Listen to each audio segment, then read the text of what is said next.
हे guys, मैं Kaushal and I welcome you to my mo master action. So guys, आज की video में हम बात करने जा रहे हैं ऐसे टॉपिक के ऊपर जो टॉपिक काफ़ी कंफ्यूजिंग भी है और काफ़ी इंपॉर्टेंट भी।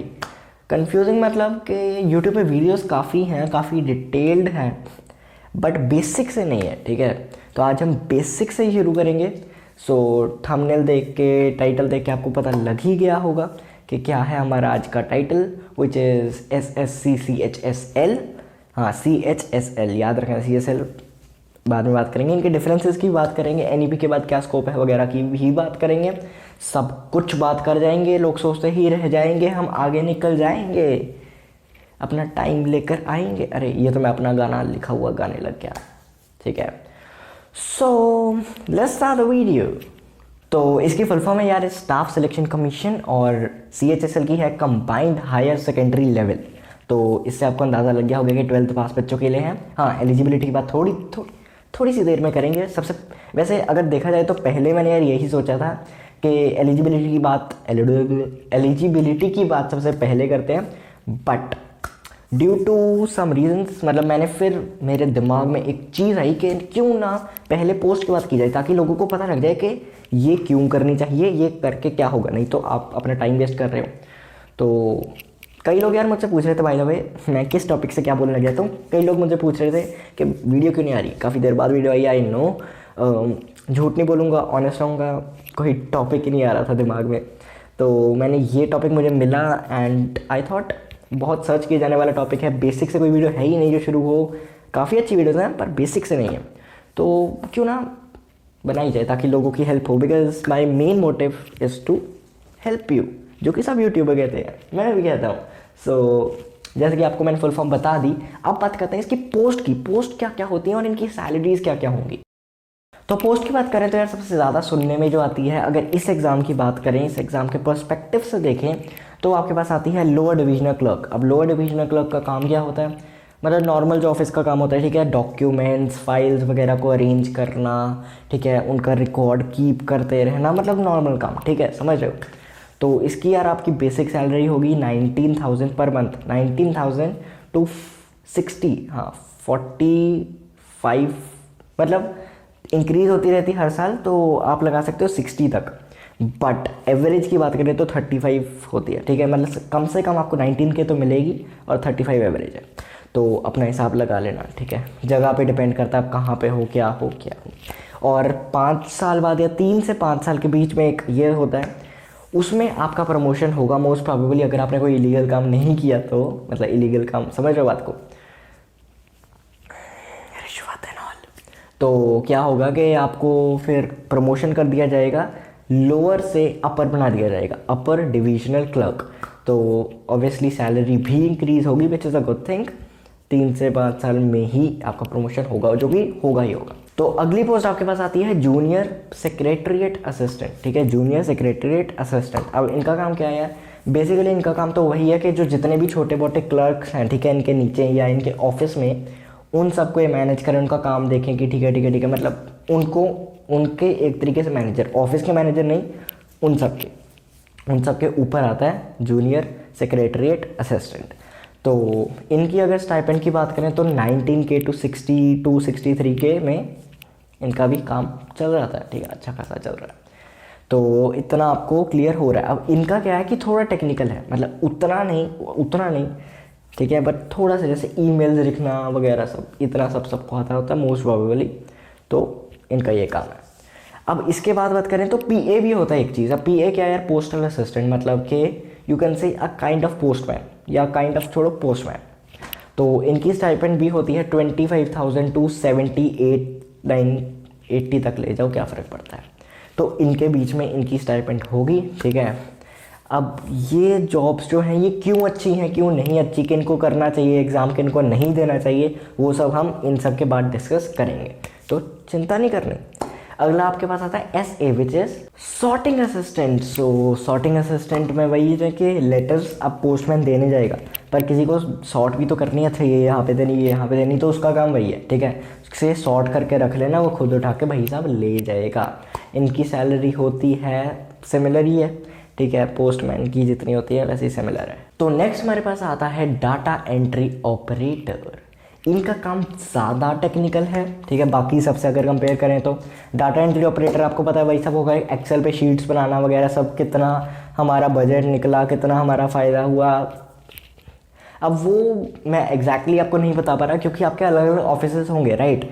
अगर किसी का फाइनेंस के रिलेटेड चीज़ में है तो वो उनका काम उन सब में होगा, ठीक है। किसी का लेट्स से एग्रीकल्चर की फील्ड में है कि उनके ऑफिस में है तो उनका उन सब वो सब चीज़ें का होगा, उनके बिल पास करना, वो समझ रहे बात को। तो मैं ऐसे कुछ ज़्यादा नहीं बोल रहा कि यही होगा, जिस फील्ड में जाओगे, जिस ऑफिस में जाओगे उसके रिलेटेड होगा, पर बेसिक स्ट्रक्चर ये होगा कि कंप्यूटर पे काम करना है। क्या काम करना है वो अलग हो सकता है, काम कंप्यूटर पे करना है। इतना आपको क्लियर हो रहा है। अब क्या ये एग्ज़ाम सबको देना है? मतलब मेरी राय में सबको देने की जरूरत नहीं है। मतलब अब अगर तो आप वो बच्चे हो जो नीट की तैयारी कर रहा है, ठीक है, या जेई की तैयारी कर रहा है, या क्लैट की तैयारी कर रहा है, बड़े एग्जाम, तो उन पे फोकस करो। अगर आपके घर की फाइनेंशियल थोड़े स्टेबल हैं तो ठीक है, नहीं तो आप एक थोड़े दिन तो दोगे नहीं इस एग्ज़ाम की प्रिपरेशन के लिए, और उसमें हो सकता है आपका वो निकल जाए, तो उस पर फोकस करो। बाकी अगर आप वो हो कि मुझे फाइनेंशियली अपनी फैमिली को सपोर्ट करना है, ठीक है, मतलब इतनी फाइनेंशियल सपोर्ट नहीं है अभी, आपको सपोर्ट करना है अपनी फैमिली को, +2 के बाद ही जॉब चाहिए, कुछ पैसे कमाने, तो इट्स अ मस्ट गिव, क्योंकि गवर्नमेंट जॉब मिल रही है आपको, वो भी +2 के बाद डायरेक्टली, और काफ़ी अच्छी सैलरी है। ऐसा बात नहीं है कि सैलरी थोड़ी गलत मिल रही है, 5-6 हज़ार मिल रही है, शुरू ही 18-19,000 से हो रही है, which is a good thing, right. So definitely आपको देना चाहिए। या फिर आप वो भी हो कि पैसे नहीं है पर मैं पढ़ना चाहता हूँ, तो वो भी आप कर सकते हो, ठीक है। इधर से कमाओ और अपनी ग्रेजुएशन करो, आप फिर जो भी बनना चाहते हो, जो भी करना चाहते हो वो कर सकते हो। अब एक होता है आपका पोस्टल असिस्टेंट, जैसे मैंने कहा था। अब ये इसका ना थोड़ा मतलब काम ऐसा है कि इसको पूरे शहर की जानकारी होनी ज़रूरी है, मतलब शहर के लोगों को जानना ज़रूरी है। किसी ने नाम लिख के भेज दिया तो कैसे पता लगेगा ये कहाँ पे रहते हैं, मतलब वैसे तो एड्रेस लिखा होगा पर फिर भी गलियों की, एक एक घर की जानकारी होनी ज़रूरी है।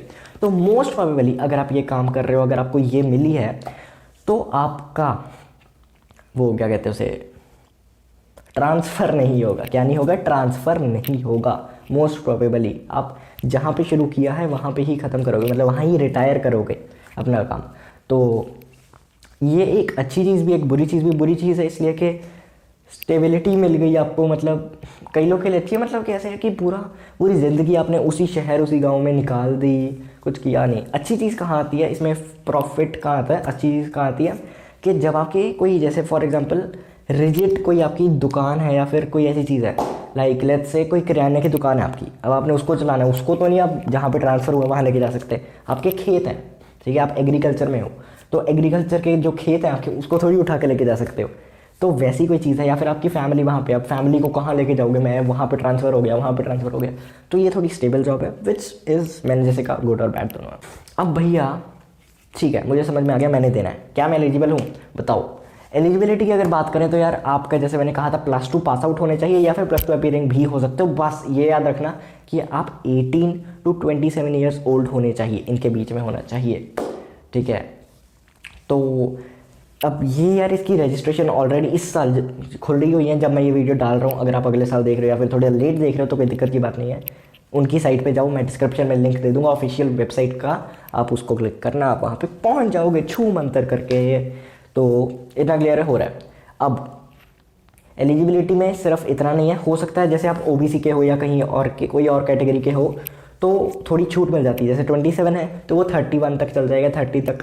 आई एम नॉट श्योर 30 है कि 31 है। तो जैसे मैंने कहा, साइट का लिंक डिस्क्रिप्शन में है, चेकआउट कर लेना, या फिर गूगल पे सर्च कर लेना कहाँ तक के खांदे फिर होंगे।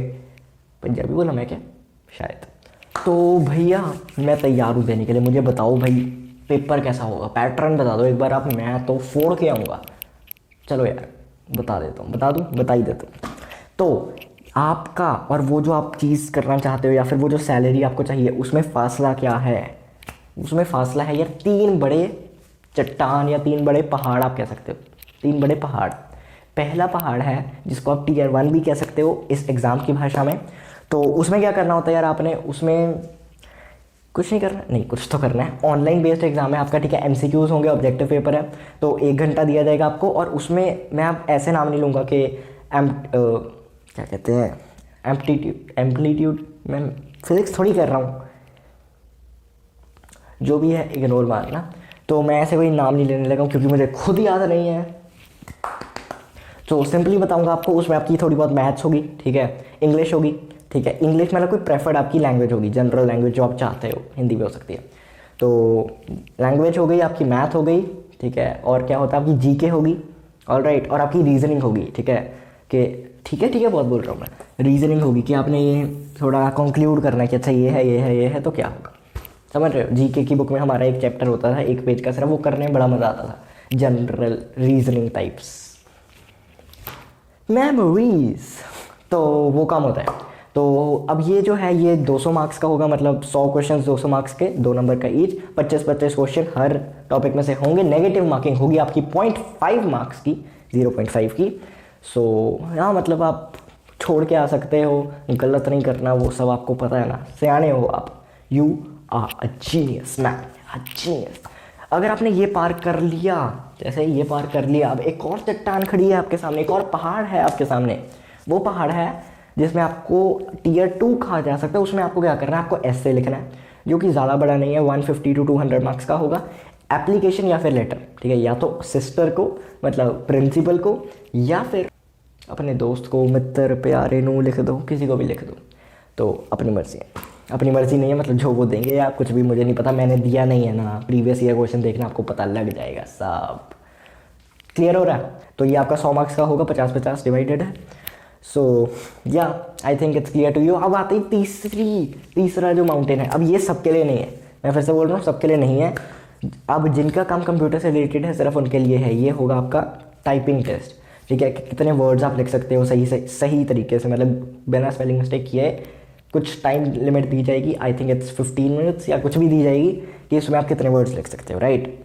तो वो चेंज होती रहती है टाइम लिमिट, तो उसका कुछ पक्का नहीं। ये बेसिकली आपका मतलब जो आपके थोड़ा टेक्निकल काम होता है उनके लिए होता है। आज मैं आंखें बंद करके बातें कर रहा हूँ, आई डोंट नो व्हाई। उधर से थोड़ी लाइट ज़्यादा आ रही है, लाइटिंग सही करनी है यार। जल्दी से सब्सक्राइब कर लो, थोड़े रेवेन्यू आए, हम सही कराएं। करो, कर दो ना। अरे वो नीचे लाल बटन है, करते नहीं तुम। चलो ठीक है। सो आई होप आपको क्लियर हो गया होगा। अब सारा मैंने मोस्टली चीज़ें बता दी हैं, ठीक है। CHSL के बारे में सब कुछ बता दिया। भैया जो दूसरा एग्ज़ाम होता है जो इससे मिलता है जुलता है, सुना हुआ है मैंने उसके बारे में भी, उसके बारे में बताओ कुछ। वीडियो लंबी हो जाएगी यार, अगली वीडियो उसी पे ही आएगी। किस पे? उसी पे ही आएगी। तो वो आपका ग्रेजुएशन के बाद होता है। आपको बेसिक्स बता दिए, थोड़ी बहुत कि एग्ज़ाम का पैटर्न क्या होगा वो सब मैं आपको फिर बता दूंगा। मोस्ट सिमिलैरिटीज़ है पर कुछ अलग चीज़ें हैं, तो वो वीडियो थोड़ी छोटी होगी पर इन्फॉर्मेटिव उतनी ही होगी। सो तब तक के लिए चलते हैं। अगर आपको वीडियो अच्छी लगी हो तो वीडियो को शेयर कर दीजिएगा अपने +2 के दोस्तों के साथ, ताकि उनको भी थोड़ा डिटेल ओवरव्यू मिल जाए। और प्लेलिस्ट भी शेयर कर दीजिएगा, वीडियो छोड़ो प्लेलिस्ट ही शेयर कर दो, ठीक है। मास्टर एक्शन प्लेलिस्ट है ना, उसे शेयर कर दो। कौन सी मास्टर एक्शन प्लेलिस्ट? तुमने खुद नहीं देखी क्या? अरे क्या कर रहे हो? करियर डिसाइड करना है ना, इस प्लेलिस्ट को देखना ज़रूरी है। बस करियर डिसाइड करना है तो प्लेलिस्ट देखनी ज़रूरी है। So that is it for today guys. अगर आपको वीडियो अच्छी लगी हो तो जैसे मैंने कहा शेयर कर दीजिएगा, एंड अगर ट्राई करोगे तो ही आएगा, बैठे रहोगे तो सर के ऊपर से निकल जाएगा। नमस्ते, जय हिंद।